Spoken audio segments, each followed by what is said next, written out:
টানা দীর্ঘদিন শ্বশুরবাড়িতে থাকার পরে আজকে ফাইনালি বাপের বাড়ি চলে যাচ্ছি। বাড়িতে এসে মায়ের হাতের মজার মজার তরকারি দিয়ে আজকে রাতে ভাত খেয়েছি। হ্যালো এভরিওয়ান, সবাইকে ওয়েলকাম করছি আমার ডেইলি ব্লগ ভিডিও দেখার জন্য। তো সকালবেলা এই যে বাড়িতে যাওয়ার জন্য রেডি হয়ে বসে আছে, আর এইদিকে মা এই যে চুচুড়ু মানে শামুক নেওয়ার জন্য ধান খেতে গেছে বা ফিশারি থেকে নিয়ে আসছে, আমি সঠিক জানি না। আর এই যে এক বালতি নিয়ে আসছে এতগুলো শামুক, এগুলো আসলে সুন্দর করে ধুয়ে পরিষ্কার করে একদম সুন্দর একটা খাওয়ার উপযোগী করে ফ্রিজে রেখে দেবে সারা বছর খাওয়ার জন্য। বাড়িতে আসলে মা ছিল না, সেই জন্য আমি ঘর থেকে বের হতে পারছিলাম না। সো ফাইনালি মা চলে আসছে। এই যে আমি খুশি, আপনারা আমাকে দেখে নিশ্চয়ই বুঝতে পারছেন আমি কত খুশি আজকে আমি বাড়িতে যাব। শ্বশুর বাড়ি থেকে যখন বাপের বাড়িতে চলে যাই তখন আমার কাছে মনে হয় যে বড়দিন লেগেছে আমার জন্য। সো বড়দিনের থেকে অনেক বেশি আমার কাছে আনন্দ লাগে, কারণ অনেক দিন হয় আমার বাবা মাকে আমি দেখি না। ফাইনালি আজকে বাবা মার সাথে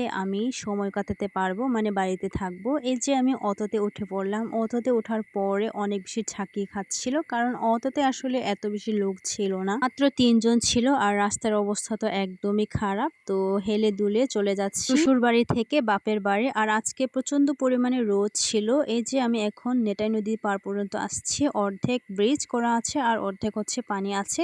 তো আমার জুতাটা ভিজে গেছে আর কি। এখন আমি নৌকায় উঠবো।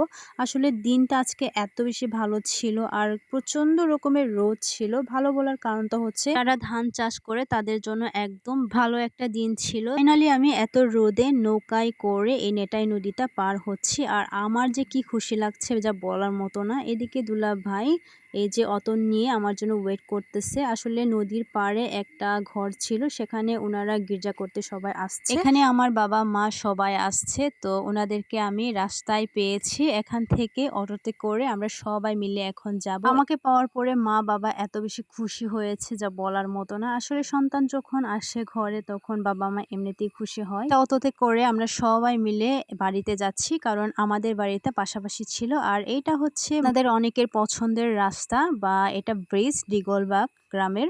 সো এটা অনেক বেশি সুন্দর, ছবি তুলতে তো আরও বেস্ট একটা জায়গা। তারপরে এই যে বাড়িতে আসার পরে আমার ভাইয়ের বউ মানে সুস্মিতার মা, তো উনি আমাদের জন্য লেবু নিয়ে আসছে, কাগজি লেবু, সেটা দিয়ে শরবত বানিয়ে সবাই মিলে খাচ্ছি। তারপরে বিকেলবেলা চলে গেলাম এই যে পুকুর পাড়ে এসে দেখি অনেকগুলো মাছ।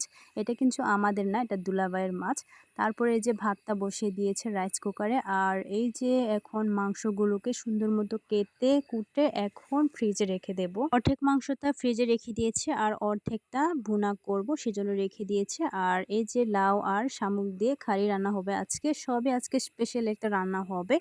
আর এই যে এখন বিকেল বেলা মা আর বাবা দুইজনে মিলে উঠান ঝাড়ু দিচ্ছে। গত কয়েকদিন ধরে টানা বৃষ্টি হওয়ার কারণে আসলে এগুলো পরিষ্কার করতে পারছিল না। আজকে যেহেতু রোদ হয়েছে আজকে এগুলোকে ঝাড়ু দিয়ে পরিষ্কার করছে। রান্নাটা হচ্ছে, এটা হচ্ছে লাউ দিয়ে শামুক কারি রান্না করেছে। এটা আমাদের ট্রেডিশনাল একটা খাবার, অনেক বেশি মজা। এখন রান্না হচ্ছে আমাদের বাড়িতে মাটির চুলায় মুরগির মাংস ভুনা করা হচ্ছে। এটা হচ্ছে আসলে অনেক বেশি মজার ছিল, তরকারিগুলো মা রান্না করেছিল। তো আজকের ব্লগ ভিডিওতে এখানে শেষ করছি। এটা তো বাই বাই।